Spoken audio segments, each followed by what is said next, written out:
So now we will do some numericals related to this resistance and resistivity. Earlier about which we have talked about. Okay. So now today in this lecture we will do some numericals regarding that. So the first numerical is a wire of length 10 centimeter has resistance 2 ohm.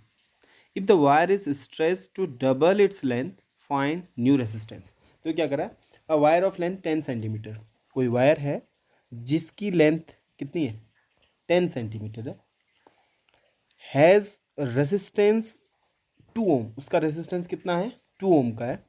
If the wire is stretch to double its length, यदि हम wire को उसकी length का double खींचते हैं तो find the new resistance. तो नया रेजिस्टेंस क्या होगा आपको पता होगा, क्योंकि रेजिस्टेंस जो होता है वो लेंथ पे डिपेंड करता है, यानी लेंथ बढ़ेगी तो रेजिस्टेंस बढ़ता है. तो यहीं पर वायर की जो लेंथ है उसको खींच कर डबल कर दिया जाता है. तो अब रेजिस्टेंस कितना हो जाएगा that we have to calculate. Okay, suppose यहाँ पर ये वायर है सपोज आपका, ठीक है, इसकी लेंथ में अभी एल मान रहा हूँ, जो कि हमें 10 गिवन दिया है, 10 दिया है, सपोज ये 10 है, ठीक है. सो 10 centimetre is the length of this wire, इसको मैं अभी एल ही लिख रहा हूँ, ठीक है. तो एल है सपोज लेंथ, और इसकी एरिया ऑफ क्रॉस सेक्शन हमें दी नहीं है, हम उसको मान लेते हैं एरिया ऑफ क्रॉस सेक्शन इसकी कितना है ए है, ठीक है.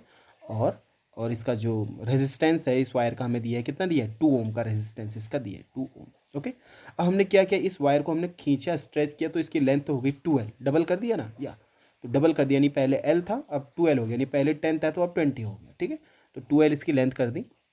एरिया ऑफ क्रॉस सेक्शन अभी भी वही रहेगी, यही रहेगी. तो इसका नया रेजिस्टेंस हमें निकालना है, ठीक है. तो जब हमारा वायर खींचा नहीं था, ये था, तब इसका रेजिस्टेंस क्या होता है,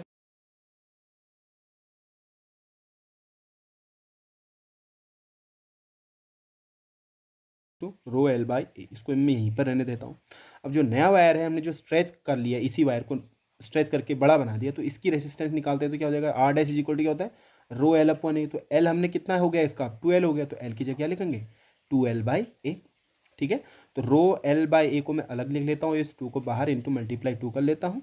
तो R dash is equal to rho L by A की वैल्यू हमने निकाली है, कितनी है 2, तो it will be R dash is equal to 2 multiply 2, so R dash is equal to 4 ohm. तो नया रेजिस्टेंस कितना हो जाएगा आपका 4 ओम हो जाएगा. This will be the new resistance of the wire. देखो पता चल गया ना, अगर लेंथ को हमने डबल कर दिया तो वायर का रेजिस्टेंस क्या हो गया 2 से 4 चले गया, पहले 2 था अब 4 हो. तो लेंथ डबल करने पे रेजिस्टेंस भी डबल हो जाता है, हो गया. क्लियर है. Now the next, a wire of resistance 9 ओम, एक वायर फिर से हमें दिया है, उसका रेजिस्टेंस कितना है R9 दिया है, इज डबल ऑन इटसेल्फ, उसको डबल कर दिया गया, उसी को डबल कर दिया. हाउ, सपोज ये हमारा वायर है, ये वायर है सपोज, सॉरी ये थोड़ा छोटा बना दिया हमने, सपोज ये लेंथ का मेरा वायर है, ठीक है. इस वायर को हमने फोल्ड करके डबल कर दिया, जैसे यहाँ बीच से लिया ऐसे और ऊपर को इसने ऊपर को यहाँ से ऐसे फोल्ड कर दिया. कैसे कर दिया हमने, सपोज ये वायर ये डबल हो गया, इसी को हमने फोल्ड करके ये हमने डबल कर दिया. इसको क्या कर दिया, इसके ऊपर हमने इसको डबल कर दिया. वायर वही है, उसमें से बीच में से हमने लिया, फोल्ड करा और ये डबल बना दिया. अब आप देख रहे हैं यहाँ पे एक चीज़ है, लेंथ सपोज इसकी L है, तो अब इसकी लेंथ कितनी हो जाएगी इस वायर की, क्योंकि डबल कर दिया, तो लेंथ कितनी हो जाएगी, suppose the length of this wire is L, तो इसकी लेंथ कितनी हो जाएगी L/2 होगी, नहीं होगी, क्योंकि आपने इसी वायर को डबल किया, पहले L था अब इसको इधर फोल्ड कर दिया.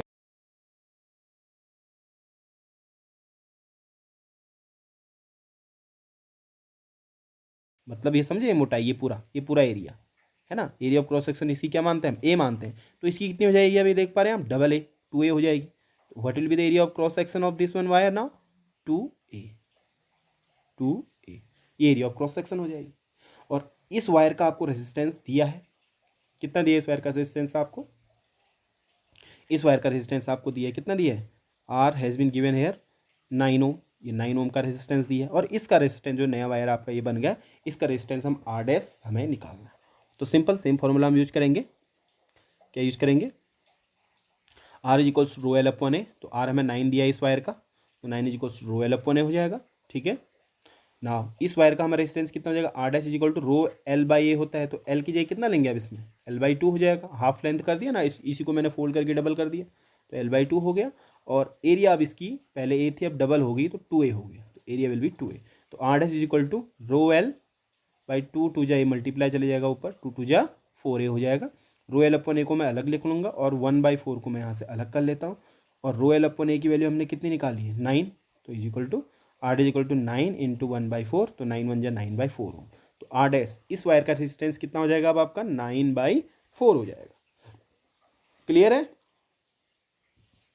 तो यहाँ पर देख पा रहे हैं हम, एरिया बढ़ी तो रेजिस्टेंस कम हो गया, 9/4 कम होता है, 1 पॉइंट समथिंग आएगा आपका, ठीक है, ना सॉरी 2.5 आएगा। सो 2.5 भी कहाँ 2.25 है ना, तो इतना कम रेजिस्टेंस हो, पहले 9 से 2 पॉइंट समथिंग में पहुँच गया resistance.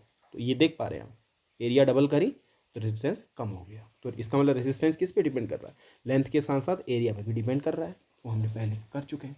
Now the next numerical,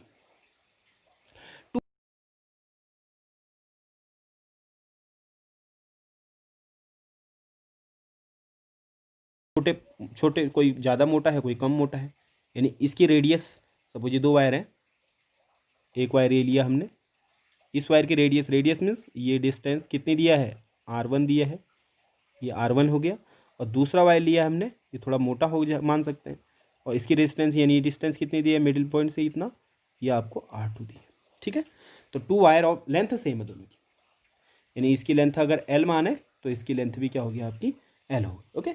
to wire of same length have radius r1 and r2, find the ratio of their resistance, इन दोनों के रेसिस्टेंस का रेशियो निकालना है, यानी इसका r कितना होगा इसका r कितना होगा, उनका रेशियो निकालना है।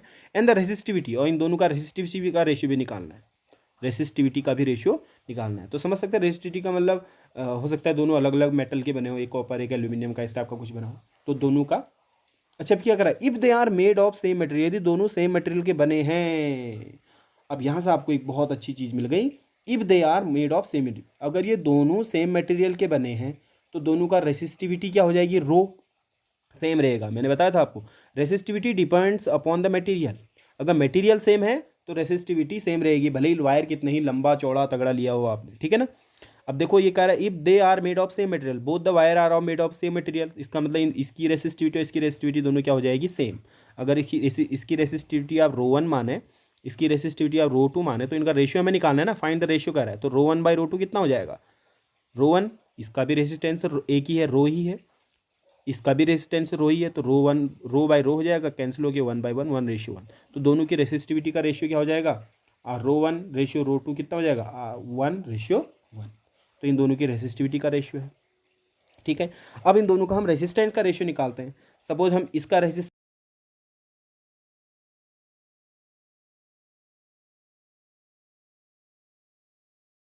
नहीं, लेकिन ए हमारा क्या होता है, एरिया इज इक्वल टू, आपको रेडियस दी है तो एरिया क्या होती है πr² होती है, तो पाई आर हमें 1 दिया, r1 दिया है, तो r1² हो जाएगा, तो r1 is equal to rho L अपन πr1² हो जाएगा। ऐसे इसका रेजिस्टेंस कितना, r2 is equal to rho L अपन πr2², क्योंकि इसकी रेडियस 2 दिया है, तो area is equal to πr² होती है, सर्कल है ना भाई, तो एरिया πr² ही तो होगी, तो πr2² हो गया, ठीक है। अब रेशियो निकालना है, मीन्स r1/r2 करना है, तो r1/r2 इक्वल टू क्या हो जाएगा, r1 के लिए कितनी दी है रो एल अपन πr1² और डिवाइड बाई r2 के लिए कितनी दी है रो एल अपन πr2², रो एल से रो एल कैंसिल हो जाएगा, पाई से पाई कैंसिल हो जाएगा, तो r2 आपका ऊपर जाएगा, कितना हो जाएगा r1/r2 आपका r2² बच गया, ठीक है। दोनों में स्क्वायर है तो आप इसको ऐसे भी लिख सकते हैं, r2/r1 का होल स्क्वायर कर सकते हैं। इसका मतलब r1 और r2 का रेशियो कितना दे दिया आपने, r2² रेशियो r1², ये दोनों का रेशियो बन गया, यानी इन दोनों के रेजिस्टेंस का रेशियो क्या हो जाएगा, r2² ratio r2² ratio r1², ठीक है। तो this is the ratio of the resistance and this is the ratio of the resistivity. Resistivity 1:1 एक ही आई है, देखो इसका भी 1 है इसका भी 1 है, क्यों है एक ही, because both are made of same material, दोनों सेम मटेरियल के बने हैं। Is it clear, very good. Now let me tell you some unit of resistance. Resistance का यूनिट अगर आपको निकालना है तो रेसिस्टेंस का फॉर्मूला हमने ओम का नियम, ओम का लॉ पढ़ा था, ओम्स लॉ क्या था, delta V is equals to I R था, तो यहाँ से आर की वैल्यू कितनी हो जाएगी, डेल्टा वी बाई आई, क्योंकि ये आई आपका डिवाइड में आ जाएगा, ठीक है। तो delta R equal delta V upon I होता है, डेल्टा वी की यूनिट होती है वोल्ट, और आई को हम मेजर करते हैं एम्पियर में, तो वोल्ट पर एम्पियर, इसको हम रेजिस्टेंस का यूनिट बोलते हैं, वोल्ट पर एम्पियर, इसी को हम ओम भी बोलते हैं, वोल्ट पर एम्पियर ना बोला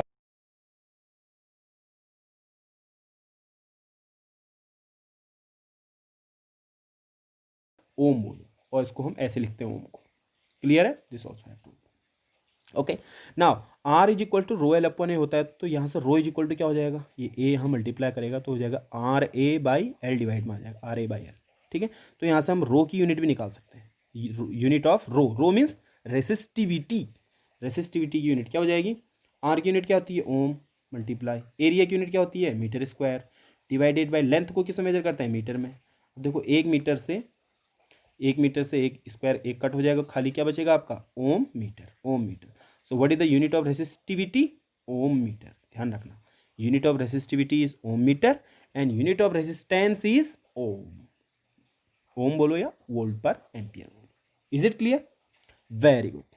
now the next, temperature dependence of resistance and resistivity and resistance, rho and are.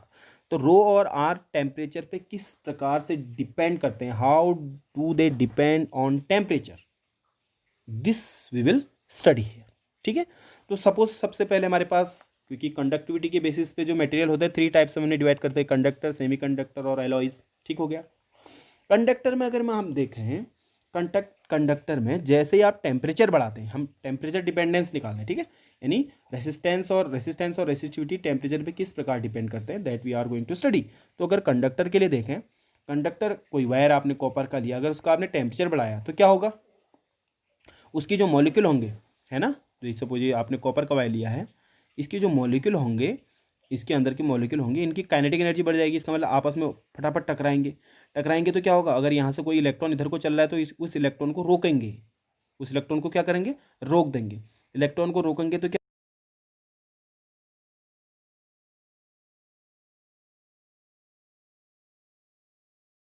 Conductor में आपका फ्लो होता है, इस कंडक्टर में इलेक्ट्रॉन इधर को फ्लो हो रहा है, तो इसका मतलब जितना रुकावट रास्ते में आएगी इस इलेक्ट्रॉन के इधर इधर फ्लो होने में, उसी को हम रेसिस्टेंस बोलते हैं। यानी जितना ज़्यादा रुकावट होगी इस इलेक्ट्रॉन को यहाँ से यहाँ फ्लो होने में, उतना ज़्यादा उस वायर का रेसिस्टेंस माना जाएगा।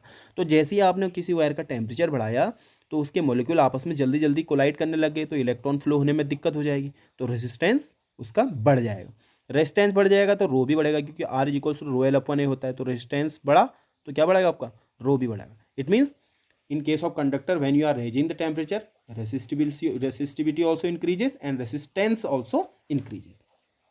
Now let's about semiconductor में क्या होता है, when you are increasing the temperature बढ़ाते हैं तो इसमें नंबर ऑफ आयंस बढ़ते हैं, किसमें, सेमीकंडक्टर में नंबर ऑफ आयंस बढ़ेंगे, यानी चार्जेज बढ़ जाएगा, चार्ज बढ़ेगा तो इलेक्ट्रॉन आसानी से फ्लो हो जाएगा, क्योंकि नेगेटिव चार्ज बढ़ जाएगा, पॉजिटिव चार्ज बढ़ जाएगा आपका, तो आयन आयन आयन बढ़ जाएंगे, तो क्या हो जाएगा, इलेक्ट्रॉन जो नेगेटिव चार्ज है आसानी से पॉजिटिव चार्ज की ओर जा सकता है। ठीक है, तो उससे क्या होगा, आसानी हो जाएगी, इसका मतलब आसानी हो जाएगी तो रेसिस्टेंस कम हो जाएगा ना, क्योंकि इलेक्ट्रॉन आसानी से बह रहा है, तो रो कम, आर कम हो गया, आर कम हो गया तो रो भी कम हो जाएगा। क्लियर है? It mean in case of the semiconductor, as we increase the temperature, resistivity and resistance decreases, resistivity also decreases and resistance also decreases on increasing the temperature। ठीक है, ये ध्यान रखना है, जो मैं बोल रहा हूँ उसको लिखते भी रहना, नोट्स बनाते रहना इस टाइप से। ठीक है, नाउ फॉर एलॉयज, एलॉयज के लिए देखो, एलॉयज में एक खास बात होती है, when you are increasing the temperature of the alloys, न तो इसका रेसिस्टेंस बढ़ता है न इसकी रेसिस्टिविटी बढ़ती है, लगभग लगभग कांस्टेंट बने रहते हैं, ज़्यादा इंक्रीमेंट नहीं होता है, इंक्रीज नहीं होते। ठीक है, so on increase in the temperature of the alloys, alloys में जैसे हम मैंगनीन ले लो ना, और इस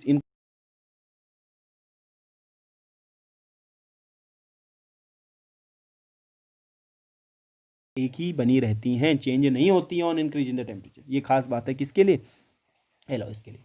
तो अगर हम ग्राफ देखें, यहाँ रो और टी का ग्राफ देखें, तो जैसे जैसे टेम्परेचर बढ़ रहा है वैसे वैसे रेसिस्टिविटी भी बढ़ रही है, किसकी, कंडक्टर की। तो इसमें ग्राफ में क्या मिलेगी, हमें एक स्ट्रेट लाइन मिलेगी। देखो टेम्परेचर बढ़ा, रो बढ़ा, टेम्परेचर बढ़ा, फिर रो बढ़ा, तो सीधे स्ट्रेट लाइन मिलेगी आपको ग्राफ। ठीक है, लेकिन सेमीकंडक्टर केस में देखो, टेम्परेचर बढ़ा तो रो घट रहा है, यानी रो और टेम्परेचर के बीच में अगर रो वर्सेस टी के बीच में ग्राफ देखें तो इस टाइप से ग्राफ बनेगा। देखो टेम्परेचर बढ़ा, रो कम हुआ, टेम्परेचर बढ़ा, फिर रो यहाँ पहुंचा, टेम्परेचर फिर आगे बढ़ा, रो फिर नीचे आ गए, तो इस टाइप से आपको ग्राफ मिलेगा in case of the semiconductor. Now for alloys you will found a straight line like this, ये लाइन मिलेगी आपको इस टाइप से, थोड़ा सा झुकाव होगा इस टाइप से। इसका मतलब क्या हुआ है, टेम्परेचर जैसे बढ़ता रहा, रो आपका वही रहा, कोई चेंज नहीं आया उसमें। ठीक है, तो रो और रेजिस्टेंस मीन्स आर कांस्टेंट रहते हैं फॉर एलॉयज। क्लियर है? क्लियर है? Very good. Now the next, dependence of resistivity. अब अगर आप देखें रेसिस्टिविटी किस किस पे डिपेंड कर रहा है, अभी हमने देखा resistivity depends upon the material, material पे डिपेंड करता है, क्योंकि हमें पता है अलग अलग मटेरियल की रेसिस्टिविटी अलग अलग होती है। जब कॉपर का वायर लिया और एल्यूमिनियम का वायर लिया, दोनों की रेसिस्टिविटी अलग अलग होगी, रो अलग अलग होगा। लेकिन दोनों कॉपर के वायर है, भले ही एक छोटा कॉपर का वायर हो, बहुत बड़ा कॉपर का वायर हो, उन दोनों की रेसिस्टिविटी क्या रहेगी? सेम रहेगी। तो रेसिस्टिविटी जो होती है मटेरियल पे डिपेंड करती है, नंबर वन। तो अगर क्वेश्चन आता है what are the factors on which the resistivity depends, resistivity किन किन फैक्टर्स पे डिपेंड करी, तो answer is number one material, number two temperature, temperature पे भी डिपेंड करता है। अभी हमने देखा इस केस में, देखो टेम्परेचर बढ़ा तो रेसिस्टिविटी बढ़ रही थी, टेम्परेचर बढ़ा तो सेमीकंडक्टर में रेसिस्टिविटी कम हो रही थी। ठीक है, तो आप बोल सकते हैं कि resistivity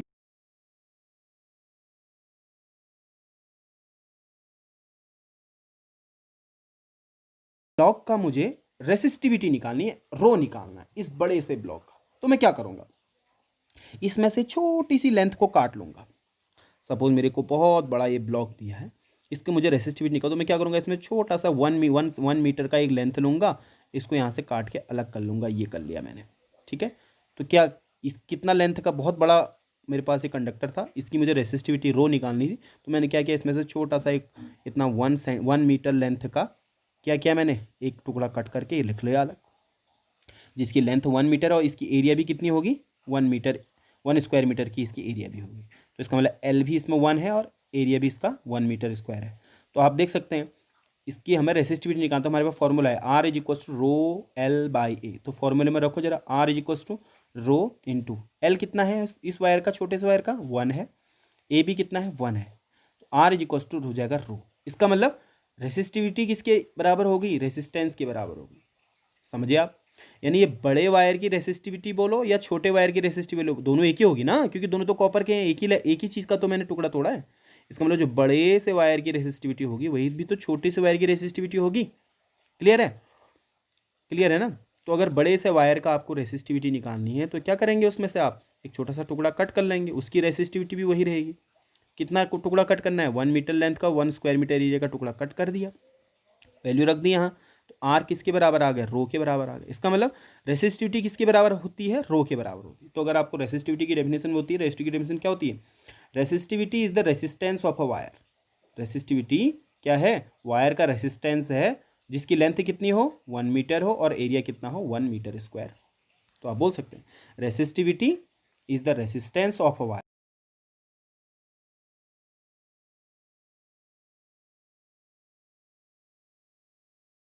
metre and 1 metre square area, 1 metre length और 1 metre square, 1 square metre area का जो कंडक्टर होगा उसका जो रेसिस्टेंस होगा वही उसकी रेसिस्टिविटी भी होती है। Is it clear? तो यहाँ से आपको रेसिस्टिविटी की डेफिनेशन मिल गई। तो resistivity is the resistance of a wire of length 1 metre and area 1 metre square. ठीक है, तो कोई भी आपको कभी ऐसा दिया हो, कोई बड़ा सा टुकड़ा दिया हो, उसका आपको बोल देंगे इसकी रेसिस्टिविटी निकालो भाई, क्या करोगे आप क्या करोगे, बहुत बड़ा टुकड़ा दे दिया, बोलो इसकी रेसिस्टिविटी निकालो, कैसे निकालोगे? आप क्या करेंगे, इसमें छोटा सा टुकड़ा कट करेंगे। कितना टुकड़ा होना चाहिए, 1 मीटर लेंथ का होना चाहिए, ये 1 मीटर लेंथ का होना चाहिए और इसकी एरिया भी कितनी होनी चाहिए, 1 मीटर स्क्वायर की एरिया होनी चाहिए। क्या करेंगे, बस फॉर्मूले में रखो वैल्यू, रो एल बाई ए, देखो पुट करो, तो जितना इस वायर का रेसिस्टेंस होगा उतना ही उसकी रेसिस्टिविटी हो जाएगी। सब रेजिस्टेंस 5 ओम है तो रेसिस्टिविटी भी 5 ओम मीटर हो जाएगी। क्लियर है? तो this is how we can calculate the resistivity. Clear है? Very good. Now dependence of resistance. अब रेसिस्टिविटी किस किस पे डिपेंड कर रही है, मटेरियल एंड टेम्परेचर पे डिपेंड कर रही है।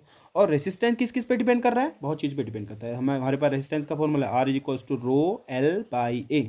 तो यहाँ से डायरेक्ट दे सकते हैं resistance depends upon length, resistance depends upon area, resistance depends upon material क्योंकि अलग अलग मटेरियल का रेसिस्टेंस अलग अलग होगा। Resistance depends upon temperature also क्योंकि टेम्परेचर बढ़ाएंगे तो रेसिस्टेंस भी बढ़ता है, अभी हमने पढ़ा है। ठीक है, so these are the 4 factors. Question आ सकता है what are the factors on which resistance depend, तो आप बोलोगे length, wire, material and temperature. कैसे कैसे कर सकता है इसको आप एक्सप्लेन अपनी ओर से कर सकते हैं।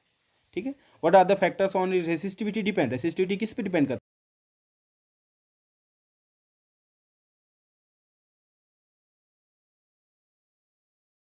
See you in the next lecture.